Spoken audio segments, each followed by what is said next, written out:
Hoje eu quero falar sobre uma ideia que, para mim, muda muito a forma como a gente olha para a própria história. Nossos bisavós lutavam para sobreviver. Nossos avós lutaram para que os filhos tivessem uma vida um pouco menos dura. Nossos pais lutaram para colocar comida na mesa, garantir estudo, trabalho e alguma estabilidade. E a nossa geração está sendo chamada para uma luta nova. Proteger o emocional. Essa frase por si só já mostra muita coisa, porque quando a gente olha para a história das famílias com mais profundidade, percebe que cada geração carregou um tipo de urgência. Teve geração que viveu guerra, teve geração que viveu fome, teve geração que viveu privações extremas, teve geração que só pensava em manter os filhos vivos. Depois veio uma geração tentando dar mais conforto, mais estrutura, mais acesso, mais estudo, segurança. E agora nós estamos em um ponto da história que, além de tudo isso, começamos a perceber que não basta sobreviver.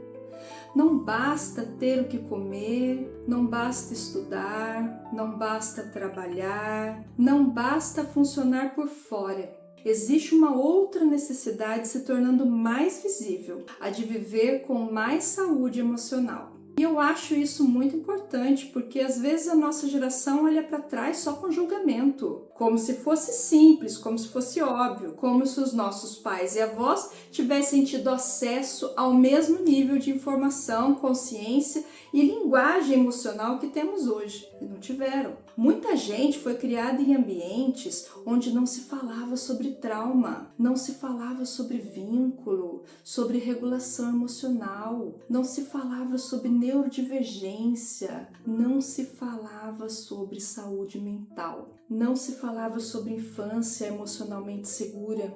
Falava-se sobre obedecer, sobre aguentar, sobre trabalhar, sobre ser forte, não reclamar e seguir em frente. Então, quando olhamos para trás, precisamos ter maturidade para perceber que cada geração protegeu como conseguiu.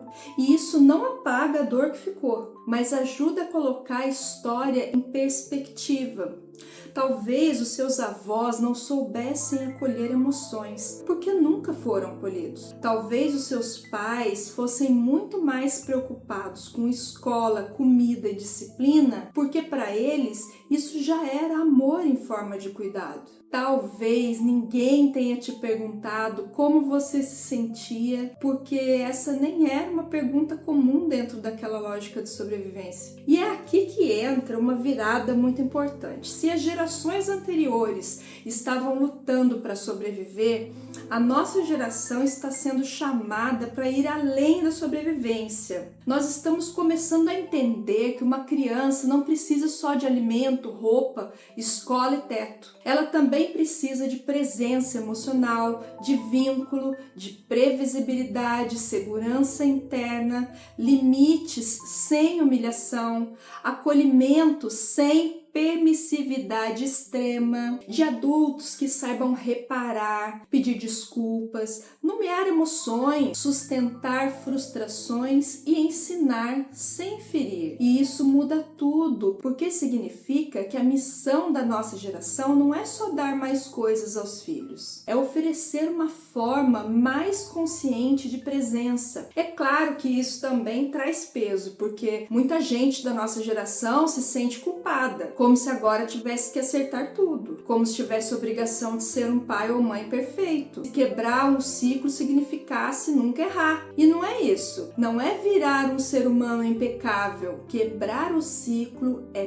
perceber o que recebeu, reconhecer o que doeu, entender o que foi repetido automaticamente e começar a fazer diferente com mais consciência. Às vezes, quebrar o ciclo é não gritar do jeito jeito que gritaram com você. Às vezes é pedir desculpa ao filho depois de errar. Às vezes é não usar humilhação como método. Às vezes é não tratar medo como frescura. Às vezes é validar uma emoção em vez de esmagá-la. Às vezes é buscar ajuda antes de descarregar tudo na criança. É perceber que você está reagindo com a mesma dureza que recebeu e decidir parar. Quebrar o ciclo não é desprezar quem veio antes. É honrar a história sem repeti-la automaticamente. Eu acho isso uma ideia muito bonita, porque existe um risco de a pessoa cair em dois extremos.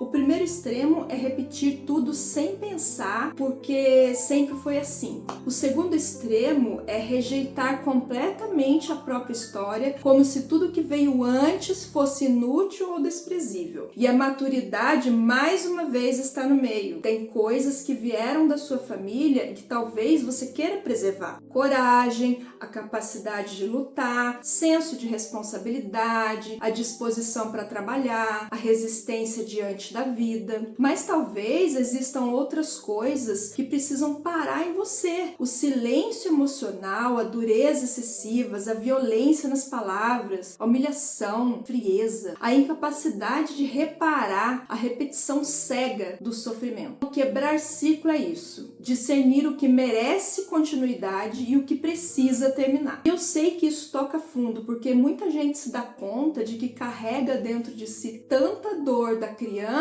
quanto o adulto que pode repetir essa dor. Essa é uma percepção difícil, mas poderosa, porque quando a pessoa percebe isso, ela deixa de olhar apenas para o passado e começa a assumir uma responsabilidade no presente. Não aquela responsabilidade carregada de culpa, mas uma responsabilidade lúcida. Algo como: eu não escolhi tudo o que recebi, mas posso escolher o que eu vou fazer.